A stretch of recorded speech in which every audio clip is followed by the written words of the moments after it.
Kenapa tidak kita biasakan untuk mengevaluasi kondisi yang menyebabkan kepolisian sekarang itu dibenci oleh rakyat?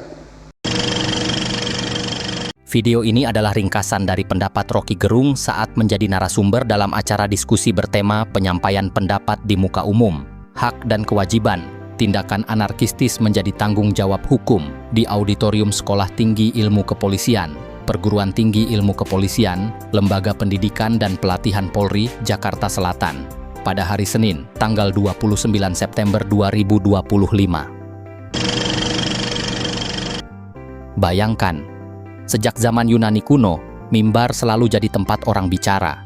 Tapi ada bedanya antara punya pendapat dan sekadar sependapat. Kalau cuma bilang, saya setuju, itu bukan pendapat. Pendapat baru lahir kalau ia berbeda. Kalau ia menantang, kalau ia berani membatalkan pendapat lain.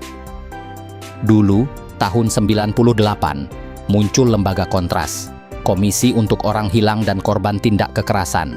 Huruf S ditulis besar, karena jelas, kontra Soeharto. Hari ini, mungkin S bisa berarti Subianto, Sigit, atau bahkan saya. Intinya tetap sama, pendapat lahir dari keberanian untuk berbeda. Sekarang mari kita geser ke kepolisian. Reformasi memang sudah jalan. Tentara Nasional Indonesia dipisah dari Kepolisian Republik Indonesia. Tapi itu baru setengah perjalanan. Baru perubahan lembaga, belum perubahan nilai. Reformasi tanpa transformasi. Padahal yang kita butuhkan bukan cuma supremasi sipil, tapi supremasi nilai sipil. Contohnya sederhana, lampu merah, siapapun berhenti, tentara berhenti, polisi berhenti, profesor berhenti, rakyat pun berhenti. Itulah demokrasi. Semua tunduk pada aturan sipil, bukan pada komando.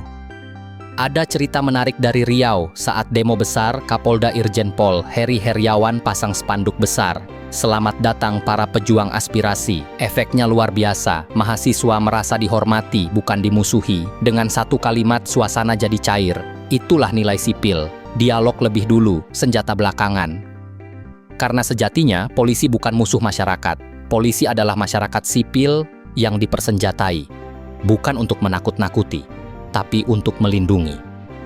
Lalu, kalau bicara reformasi polisi, kesimpulannya jelas. Tahap pertama selesai, pemisahan lembaga. Tahap kedua belum, transformasi nilai. Dan disitulah masa depan kita ditentukan. Nah, di sini masuk soal penting audit. Audit internal itu perlu, tapi audit eksternal jauh lebih berharga. Karena datang dari luar, lebih objektif. Polri punya pengawasan internal, itu bagus. Tapi yang lebih membumi justru audit dari masyarakat sipil. Evaluasi dari rakyat, dari publik yang dilayani. Audit eksternal inilah yang bikin polisi benar-benar dekat dengan nilai sipil, bukan sekadar patuh aturan birokrasi. Jadi, reformasi sejati bukan cuma soal struktur, tapi soal nilai. Dan audit dari masyarakat jadi pintu masuk agar nilai itu benar-benar hidup. Karena pada akhirnya membenahi polisi sama artinya dengan membenahi peradaban kita sendiri. Jika Anda menikmati video kami, jangan lupa untuk like, share, dan simpan untuk ditonton lagi nanti.